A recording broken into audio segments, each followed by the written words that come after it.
Assalamu ala Rasulillah wa ala alihi wa sahbihi wa man wala. La hawla wa la quwwata illa billah.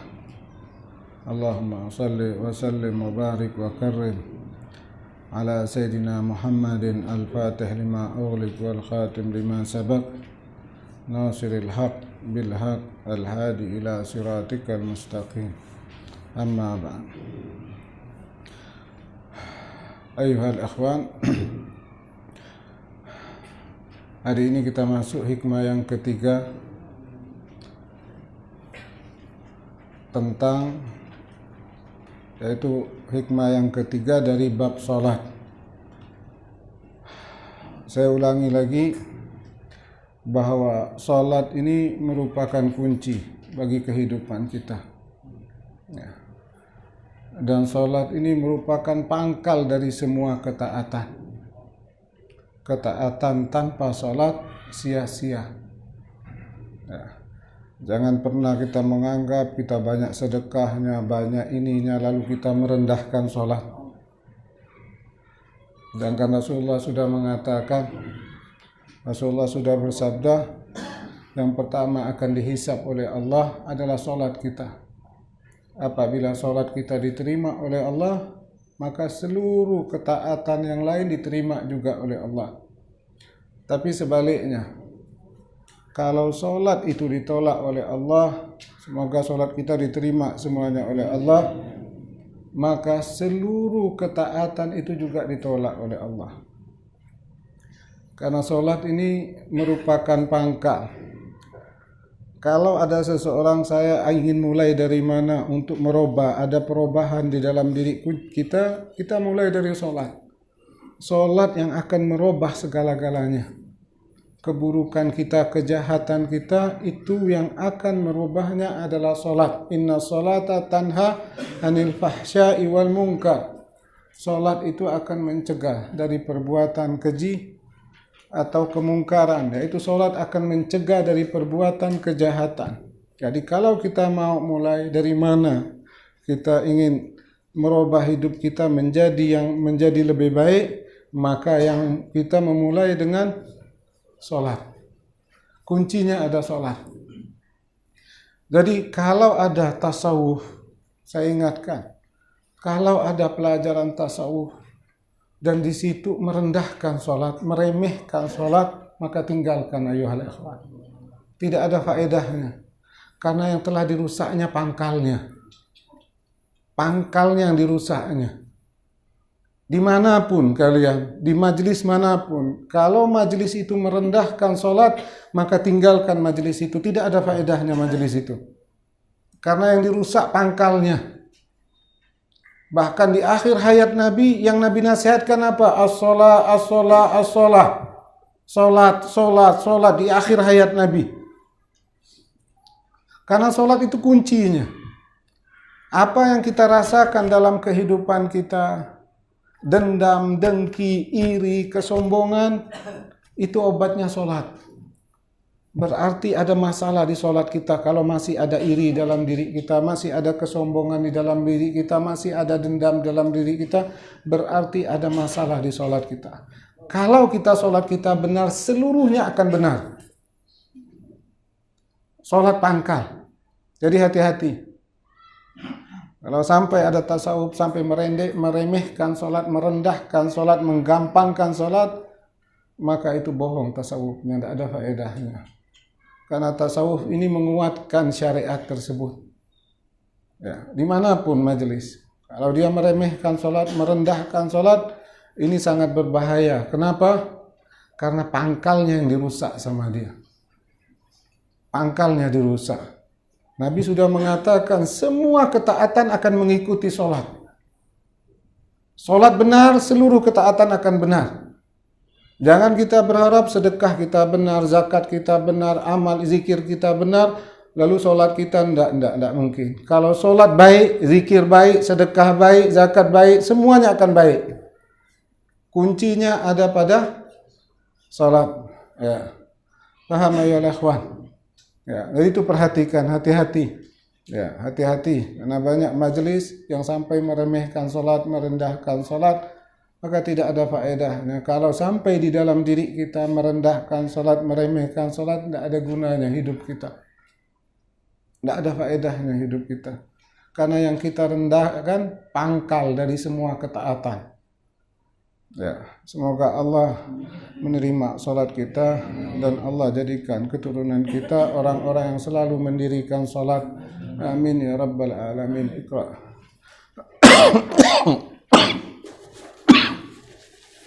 Bismillahirrahmanirrahim.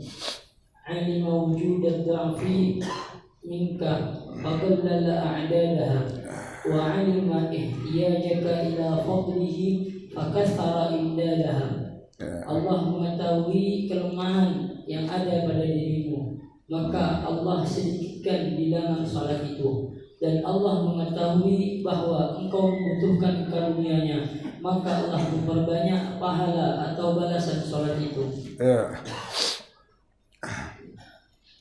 Qala al-Imam Ahmad ibnu Athaillah Sakandari rahimahullah wa nafa'ana bi'ulumihi wa asrarih. Berkata pengarang Imam Ahmad ibnu Athaillah Sakandari rahimahullah, alima wujud ad-dha'fi minka. Allah subhanahu wa ta'ala mengetahui adanya kelemahan pada diri engkau. Ya. Allah tahu bahwa ada kelemahan pada diri kita. Ya. Allah mengetahui adanya kelemahan pada diri engkau, wahai hamba. Faqallala a'dadaha, maka Allah sedikitkan bilangan salat itu. Wa alima ihtiyajaka ila fadlihi ila fadlih, dan Allah subhanahu wa ta'ala mengetahui bahwa engkau membutuhkan karunia-Nya, engkau membutuhkan pahalanya, maka Allah subhanahu wa ta'ala fakatsara imdaduhu, maka Allah perbanyak pahalanya. Ini makna hikmah ini. Ayyuhal abdu, wahai hamba, alimallahu minka wujudud dha'fi. Allah mengetahui daripada engkau adanya kelemahan dalam diri engkau. Wattakasulu anka, dan Allah mengetahui malasnya engkau untuk melakukan salat itu. Wa kasrata istighalika lima'asyik, dan Allah mengetahui banyaknya kesibukan engkau untuk penghidupan kalian. Allah tahu ada kelemahan di dalam diri kita. Allah tahu malasnya diri kita untuk melakukan salat tersebut. Dan Allah tahu kita sibuk untuk mencari penghidupan kita. Faqallala 'ala shalah adada shalah. Lalu maka Allah sedikitkan bilangan salat itu. Khamsa salawat, hanya 5 kali salat saja. Fi kulli yaumin wa lailah. Hanya 5 kali salat saja dalam sehari semalam. 5 waktu dalam sehari semalam itu sedikit. 5 waktu dalam sehari semalam itu sedikit. Ditambah lagi dengan rakaat sedikit juga. Fa farada rak'ataini fi subuh, diwajibkan atas engkau 2 rakaat salat subuh. Wa 4 rakaat fi zuhur, 4 rakaat salat zuhur. Wa 4 rakaat fil asr, 4 rakaat salat asar. Wa 3 fil maghrib, 3 rakaat salat maghrib. Wa 4 fil isya, 4 rakaat salat isya. Hanya ini yang difardukan Allah kepada kita. Ya. Jadi salat yang dilakukan, diwajibkan kepada kita hanya 5 waktu. Ditambah lagi bilangan rakaatnya juga sedikit. Wa ja'ala hadzal tartib, dan Allah jadikan susunan ini 5 kali dalam sehari semalam dengan rakaat-rakaatnya yang sedikit, lihadzat tafawud litakuna qariban minallah. Allah menyusun ini bukan tanpa makna. Semuanya ada makna. Semuanya tujuan agar engkau selalu dekat dengan Allah Subhanahu wa ta'ala. Subuh waktunya diatur oleh Allah, zuhur, asar, maghrib, isya, itu sudah diatur oleh Allah. Tujuannya apa? Agar si hamba ini dekat dengan Allah. Agar si hamba ini selalu ingat kepada Allah. Agar si hamba ini jangan lupa kepada Allah. Wa ma'lum annaka, dan Allah tahu, idza addaita shalah bihadhihi surah, bila engkau menunaikan salat dengan cara seperti ini, la tajibu ta'aban fil ibadah, engkau tidak akan mendapati kesusahan di dalam ibadah tersebut. Bahwa ibadah tersebut tidak akan menyusahkanmu. Jadi Allah tahu menyusun kita ini ada malasnya, lemahnya kita. Allah susun ibadah ini yang tidak menyusahkan kita. Pernah sampai keringat kita sholat? Ya. Pernah sampai keletihan sholat? Enggak. 2 rakaat subuh, ya, 4 rakaat asar, zuhur, 4 rakaat isya. Ente berdiri 4 rakaat, pernah sampai keringat? Enggak, sakit rasanya. Yaitu artinya tidak ada rasa berat. Memang Allah susun sedemikian rupa. Sesuatu yang sangat ringan, sesuatu yang sangat enteng. La tajidu ta'aban fil ibadah. Engkau tidak mendapatkan kesusahan di dalam ibadah itu. Walam tafutkal maslahatal ma'isyah. Dan engkau tidak akan merusak urusan pekerjaan engkau itu. Jadi sholat yang kita lakukan sudah dipertimbangkan semuanya. Bahwa sholat ini tidak akan meletihkan kamu, tidak akan menyusahkan kamu. Dan sholat ini tidak akan merusak pekerjaan kamu. Karena Allah tahu engkau sibuk untuk penghidupan kamu. Allah tahu kita mau cari rezeki untuk anak, istri kita, keluarga kita, Allah tahu. Maka Allah susun waktu yang tidak mengganggu pekerjaan kita dan tidak memberatkan kita. Ya. Bahwa susunan ini tidak akan mengganggu kemaslahatan kerjaan kita, tidak mengganggu aturan kerjaan kita. Mereka orang pegawai negeri, karena sholat zuhur yang 4 rakaat lalu amburadul kerjaan enggak. Lebih lama dia makan, lebih lama dia ke WC. Yang ngerusak itu duduk di warung berjam-jam itu ngerusak. Kalau sholat enggak. Allah sudah atur demikian. Allah tahu kita sibuk. Allah tahu kita ini sibuk untuk penghidupan kita. Allah susun waktu asar, zuhur 4 rakaat. 4 rakaat 4 menit. Allah atur waktu zuhur 4 rakaat, waktu asar 4 rakaat. Sholat ini tidak mengganggu dan tidak merusak pekerjaan kita. Ya. Jangan pernah terpikir oleh kita, oh kau kerja ini bisa amburadul kerjaan kita. Allah yang mengatur, Allah tahu keadaan kita. Ya. Mungkin makan kita lebih dari 5 menit. Ke WC pun lebih 5 menit. Sholat ini tidak merusak. Memang Allah mengatur sedemikian rupa. Ya. Jadi kalau kita sholat zuhur 4 rakaat, asar 4 rakaat, ini yang diminta oleh Allah, la tafutka maslahatal ma'isyah, tidak akan merusak pekerjaan kita. Tidak akan mengganggu pekerjaan kita. Karena Allah susun sedemikian rupa yang tidak mengganggu pekerjaan kita untuk penghidupan kita. Bahwa sholat ini tidak akan merusak perdagangan kita, tidak akan merusak kegiatan perdagangan kita, karena sholat dirancang memang untuk seperti itu. Ayuhal ikhwan, jumlah salat yang ditetapkan oleh Allah Subhanahu wa taala, subuh 2 rakaat, zuhur 4 rakaat, asar 4 rakaat, maghrib 3 rakaat, isya 4 rakaat, itu semua mengandung makna. itu semua mengandung kebaikan-kebaikan yang besar untuk kita.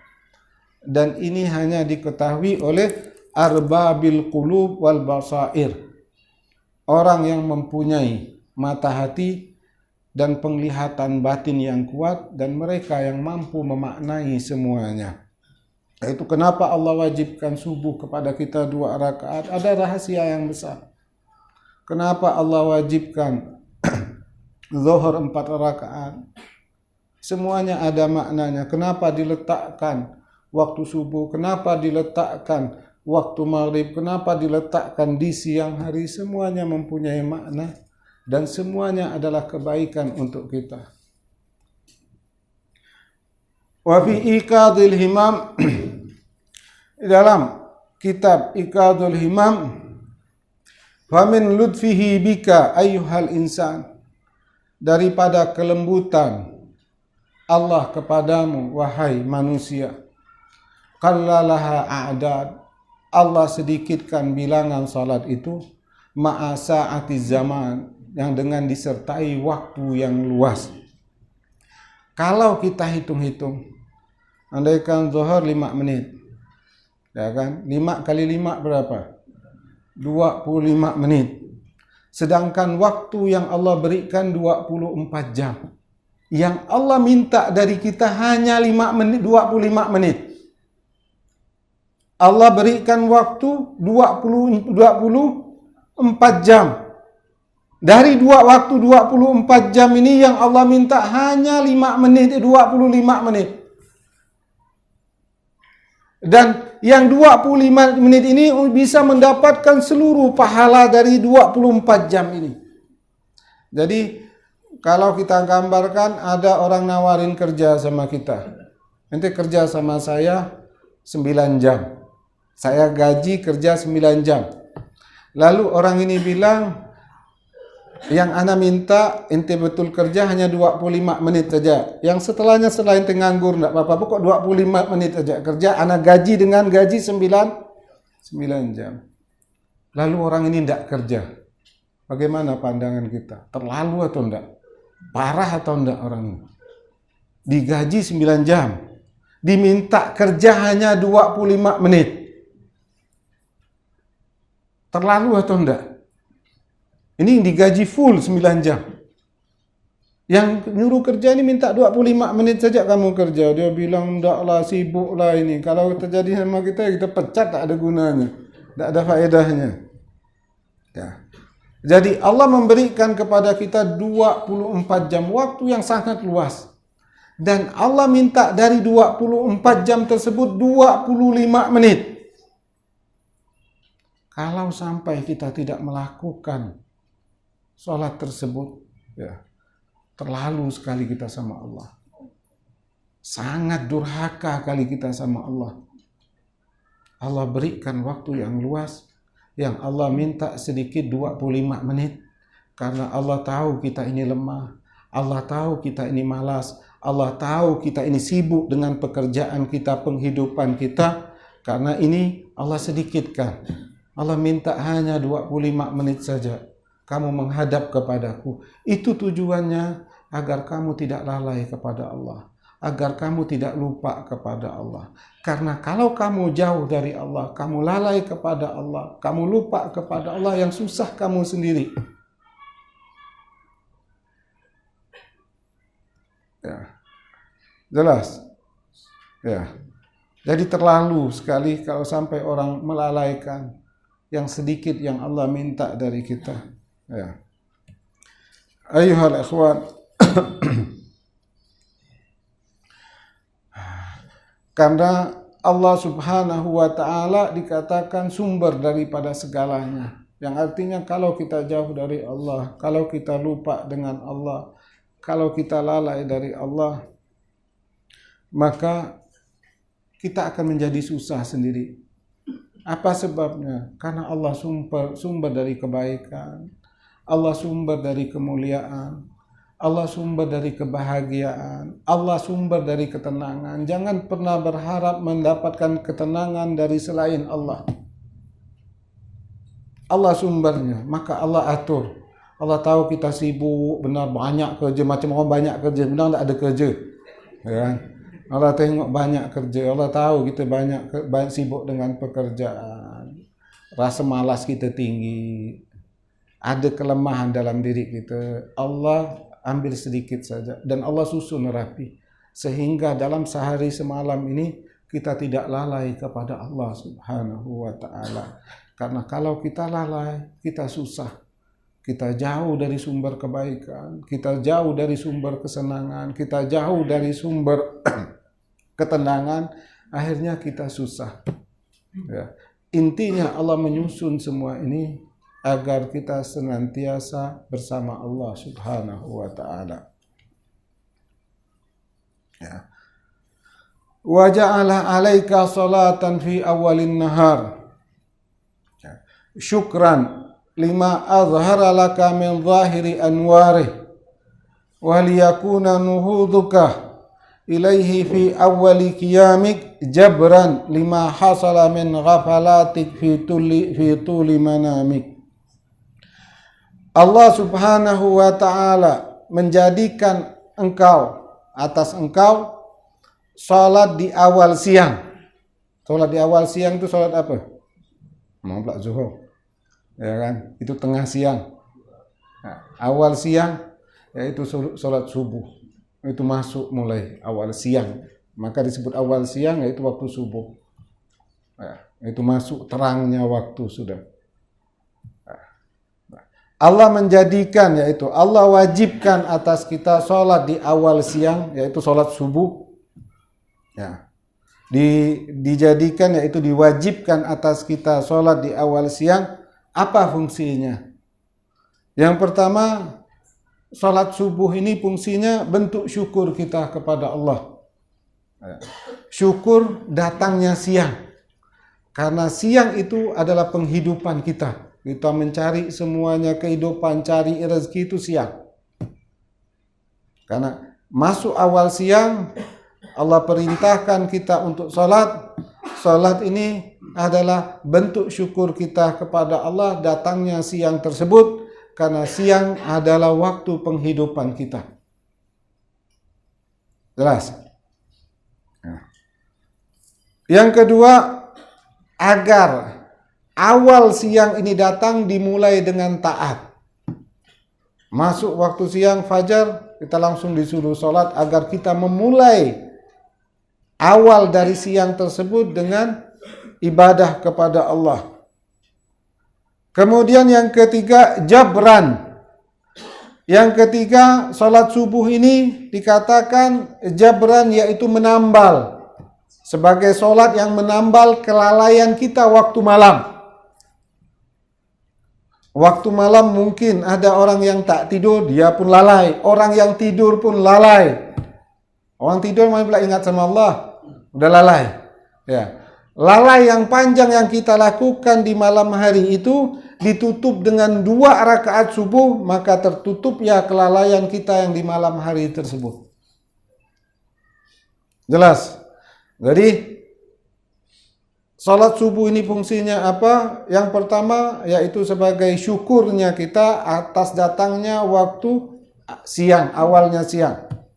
Kemudian yang kedua, agar awal siang itu kita mulai langsung dengan taat kepada Allah, dengan beribadah kepada Allah. Kemudian yang ketiga, bahwa salat subuh itu sebagai penambal kekurangan kita yang di malam hari itu, kelalaian kita yang di malam hari itu.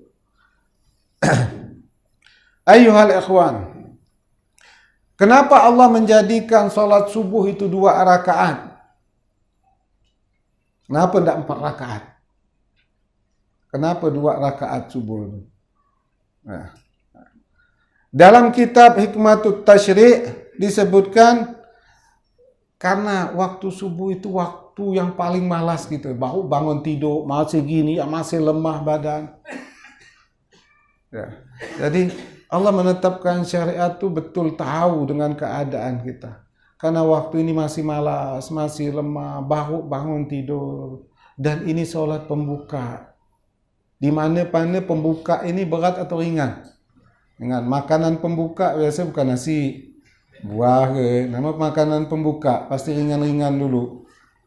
Karena ini dinamakan sholat pembuka dari siang, maka dimulai dengan yang ringan 2 rakaat. Nah, tapi 2 rakaat dengan faedahnya yang luar biasa. Ya, kita bersyukur memulai dengan taat dan penutup kelalaian kita kepada Allah. Jadi orang yang tidak sholat subuh berarti dia tidak mensyukuri atas datangnya siang itu. Hati-hati, maka siang itu tidak ada keberkahan untuk dia. Ya, karena dia tidak bersyukur atas datangnya siang itu. Kemudian yang kedua, dia tidak memulai datangnya siang itu dengan taat kepada Allah. Yang lebih parah lagi kalau dimulai dengan kemaksiatan kepada Allah. Ya. Kemudian yang ketiga, dia juga tidak melambal kelalaiannya kepada Allah yang dilakukannya di malam hari. Sebaliknya, orang yang sholat subuh, dia adalah orang yang bersyukur dengan datangnya siang.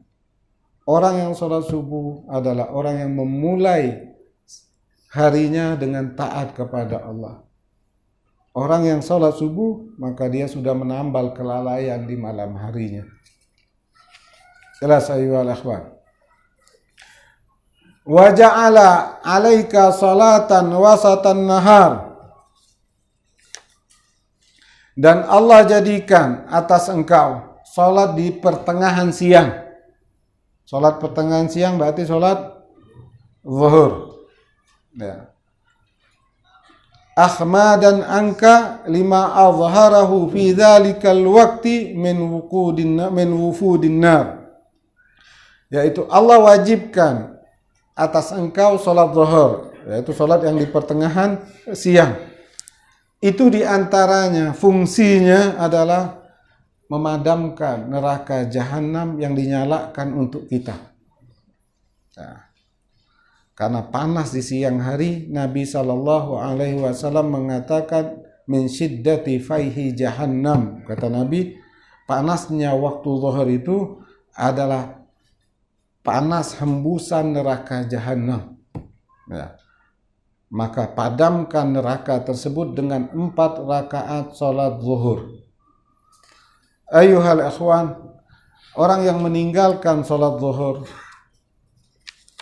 ya, zuhur ini adalah orang yang tidak memadamkan neraka jahanam yang dinyalakan untuk dia. Ya. Kemudian yang kedua, orang yang meninggalkan salat zuhur ini juga lah orang yang sangat renggang dengan Allah. Ya. Kita mau tahu kita renggang atau tidak kepada Allah, lihat kita mengabaikan sholat zuhur. Apa sebabnya? Karena sholat zuhur ini adalah sholat yang ma'syukun lil arifin, sholat yang sangat dirindukan oleh orang-orang arifin. Kenapa dikatakan sholat yang sangat dirindukan oleh orang-orang arifin? Karena Allah mewajibkan sholat ini 6 jam. Dari subuh ke zuhur ini lama sekali. Karena dari subuh ke zuhur ini sampai 6 jam, maka sholat ini adalah sholat yang dirindukan oleh orang-orang arifin. Orang-orang yang cinta kepada Allah, orang yang mempunyai hubungan yang baik dengan Allah, orang ini merindukan datangnya sholat zuhur. Sangat merindukan datangnya sholat zuhur. Ya, jadi orang yang meninggalkan sholat zuhur berarti dia ada hubungannya jelek dengan Allah. Tidak ada kerinduan. Orang-orang arifin mereka sangat merindukan sholat zuhur ini. Maka sholat zuhur digelar ma'syukun lil arifin. Sholat yang dirindukan oleh orang-orang yang arifin. Oleh karena itu Allah mensyariatkan sholat duha itu. Melalui lisan Nabi SAW disyariatkan sholat duha. Sholat duha ini dikatakan sholat yang tidak untuk orang-orang yang tidak tahan lagi menunggu waktu zuhur. Mereka sangat rindu kepada Allah untuk menunggu waktu zuhur yang panjang 6 jam lagi. Maka Allah adakan sholat duha itu untuk melepaskan kerinduannya kepada Allah. Ya. Kita mau cek diri kita, hubungan kita baik atau enggak sama Allah bagaimana? Zuhur. Nengok waktu zuhur risau, panas . Udah jauh nih dari subuh sampai zuhur ketemu 6 jam. Lama waktu nih. 6 jam. Maka solat zuhur ini dikatakan apa? Ma'syukul arifin. Solat yang dirindukan oleh orang arifin.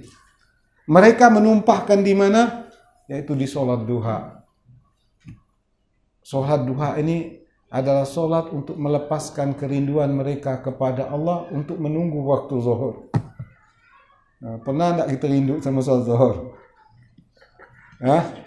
Pernah ke? Itulah saya al-ikhwan. Jadi solat zuhur apa? Solat ma'syukul arifin. Orang yang melalaikannya ini sebagai tanda orang ini buruk hubungannya dengan Allah. Dia anteng enggak sampai dimundurkan zuhur jam 2, setengah 3 masih enggak ada beban. Allah ngasih waktu 6 jam, udah berat bagi orang arifin, dia dimundurkan lagi. Ya. Apalagi sampai meninggalkan, berarti memang jelek sekali hubungannya dengan Allah.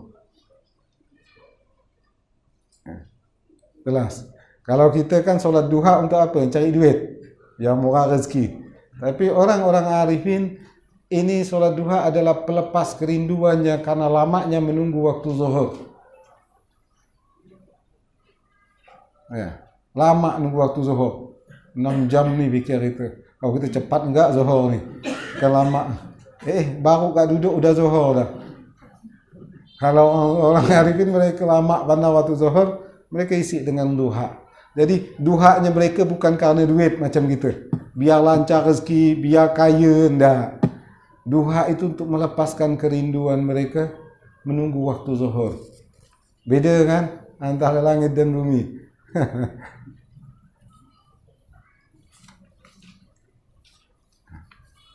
Kemudian waja'ala 'alaika salatan qurban sirah fin nahar. Kemudian lagi Allah menjadikan salat, yaitu mewajibkan atas engkau salat mendekati perginya waktu siang. Hilangnya waktu siang berarti masuk waktu dekat hilangnya waktu siang, yaitu waktu asar. Ya. Kalau perginya, masuk datangnya, kalau datangnya waktu siang, kita diperintahkan untuk sholat. Dan perginya waktu siang pun kita diperintahkan untuk sholat. Jelas ya? Ya. Datangnya siang yaitu sholat subuh. Perginya siang, hilangnya siang, pulangnya siang. Itu kita diperintahkan sholat, yaitu sholat asar. Ya. Sholat asar ini adalah sholat yang disaksikan oleh malaikat.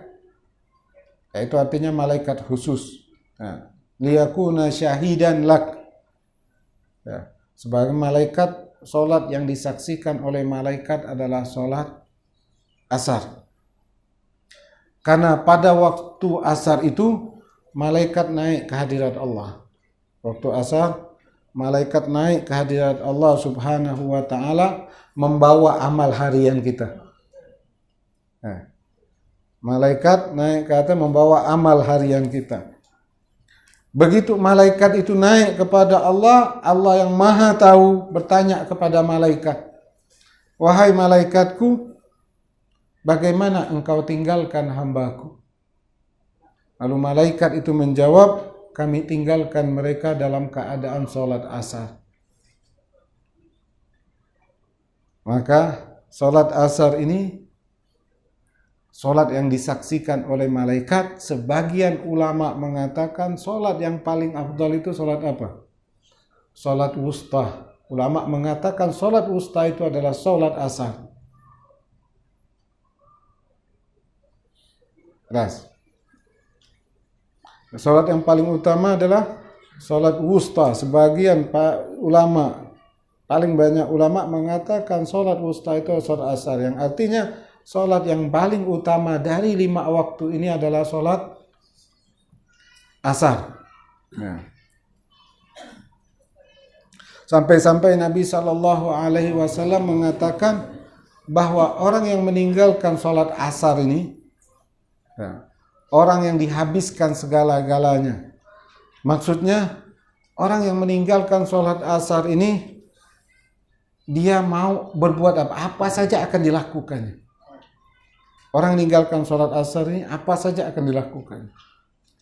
Sampai ada seseorang datang kepada Rasul Sallallahu Alaihi Wasallam menceritakan bahwa ada seorang yang membunuh anaknya, membunuh anak dengan keji sampai dijadikan cuka, luar biasa sekali diceritakan oleh Nabi Sallallahu Alaihi Wasallam. Apa yang dikatakan Nabi Sallallahu Alaihi Wasallam, sesungguhnya orang ini tidak sholat asar. Orang yang tidak sholat asar, dia akan melakukan sesukanya. Dia tidak akan mempedulikan apa yang dia lakukan. Dia mau membunuh, dia mau minum, dia mau menipu orang, semuanya akan dilakukan. Nah, orang yang meninggalkan sholat asar, nah, semuanya dia tidak peduli, mau merampok, mau menipu, mau mencuri, mau apapun. Maka ketika Nabi mendengar orang ini membunuh anaknya sampai dijadikan cuka dijualnya udah luar biasa, Nabi mengatakan bahwa orang ini tidak melakukan sholat asar. Ya. Kemudian sholat asar ini juga diibaratkan seperti kehidupan kita. Ya. Kalau hidup kita, penutup hidup kita baik, maka kita menjadi husnul khatimah. Maka ulama mengatakan, orang yang menjaga sholat asar ini pada waktunya, maka itu merupakan ada semacam tanda, ada semacam alamat bahwa orang ini mati dalam keadaan husnul khatimah. Karena hari-harinya ditutup, hari ini ditutup dengan baik husnul khatimah, besok ditutup lagi dengan baik husnul khatimah, lusa ditutup. Ini merupakan tanda orang ini akhir hayatnya akan husnul khatimah. Ya. Inti kehidupan itu kan akhirnya. Maka ketika dia menjaga sholat asar ini, dia menjaga waktu-waktu sholat asar, sholat di awal waktu, maka ini sebagai tanda dia akan mati husnul khatimah. Sebaliknya, orang-orang yang melalaikan sholat asar ini, kadang meninggalkan sholat, kadang melalaikan sholat sampai keluar waktunya, maka ini sebagai tanda bahwa dia mati dalam keadaan su'ul khatimah. Sebagai bukti hari ini, tutup hari juga dengan jelek, lusa tutup dengan jelek, berbulan-bulan tutup dengan jelek, maka ini sebagai tanda bahwa ini gambaran kehidupan dia di akhir nanti. Jadi sholat asar ini sebagai gambaran akhir dari kehidupan kita. Kalau kita menjaga sholat asar, khususnya kita jaga waktunya dan di awal waktunya, ini adalah gambaran akhir kehidupan kita dan insya Allah mati kita dalam keadaan husnul khatimah. Tapi sebaliknya, kalau kita biasakan melalaikan sholat, mengabaikan sholat ini, bahkan meninggalkan sholat, ini adalah gambaran dari akhir kehidupan kita. Mungkin akhir kehidupan kita bisa menjadi su'ul khatimah.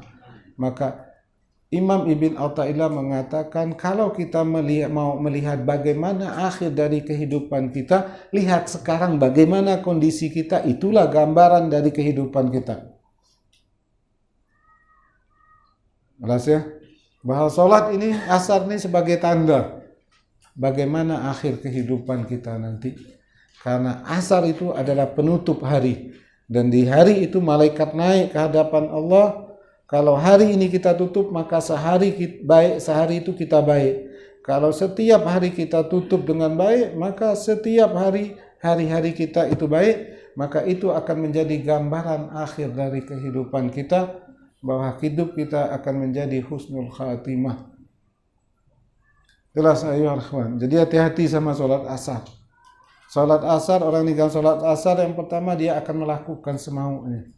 Kalau kita lihat kita tidak peduli dengan yang haram, semua kita lakukan, Bagaimana caranya agar hal ini bisa kita kendalikan? Jaga sholat asar. Karena sifat orang yang mengabaikan sholat asar biasanya dia tidak peduli. Mau bunuh ke, mau mencuri ke, dia tidak peduli.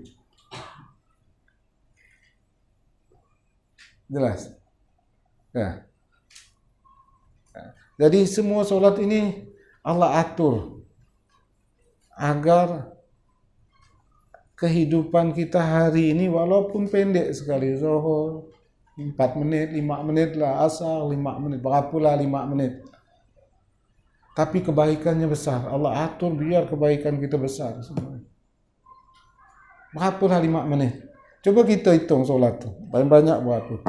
Mungkin kau cepat lagi. Ya. Maka macam solat zuhur Allah atur. Tahu bahawa waktu-waktu ini adalah waktu orang cari penghidupan.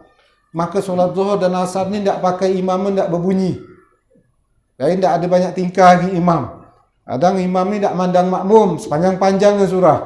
Tapi Allah tahu ini waktu-waktu kita mencari penghidupan, maka solat zuhur dan asar ini tidak ada. Jadi tidak mungkin kan kalau imam dah solat diam ni mau panjang surah, tidak mungkin. Tak mungkin, pasti dia baca surat-surat pendek, tidak bersuara. Kalau dia panjang-panjang ngelayau lah dia. Dia main lamun, tidak. Rata-rata tetap kalau zuhur asar dia baca pendek. Karena tidak boleh baca panjang. Kenapa? Karena ini waktu penghidupan kita biar tidak merosak kerja orang, tidak nyusahkan orang. Allah tahu ini waktu-waktu kita mencari penghidupan, waktu kita sibuk kerja, waktu kita cari rezeki. Maka Allah atur solat tak usah suara. Imam ni kalau kasih suara bahaya. Kasih suara orang kerja akhirnya tinggal semua. Apa lagi di belantun lagi panjang-panjang dah kacau dah. Itulah saya lakukan. Jadi Allah tahu kita lemah, Allah tahu kita tidak ada kemampuan, kita ini malas, Allah tahu kita cari penghidupan. Allah susun dengan sebaik-baiknya untuk kemaslahatan kita solat ini. Wa aujaba 'alaika salatan fi awwali zamanil lail, dan kemudian Allah wajibkan atas engkau salat di awal malam. Yaitu Allah wajibkan kita salat apa? Maghrib. Itu namanya awal malam. Sama seperti awal siang dimulai salat, awal malam juga dimulai salat. Jadi dimulai siang dengan taat kepada Allah dengan ibadah, dimulai malam dengan taat dengan ibadah kepada Allah. Ya. Istiftahan zalika zaman, solat itu adalah pembuka malam. Jadi begitu azan maghrib itu masuk waktu malam. Ya. Masuk waktu malam kita mulai malam dengan ibadah. Kalau pembuka baik, penutup baik, udah baik. Saya paham. Mulai baik, akhir baik, ya baiklah. Nah, biasa akhir itu akan ada di awal. Akhir itu gambaran dari awal. Maka dua ini, awal dan akhir ini dimulai dengan taat kepada Allah. Awal siang dengan solat subuh, awal malam dengan solat maghrib. Ya, sudah masuk ya. Cukup. InsyaAllah lanjutkan lagi maghrib dan isya. Dan kemudian masih tentang pahalanya. Subhanakallahumma bihamdika asyhadu an la ilaha illa anta astaghfiruka wa atubu ilaik.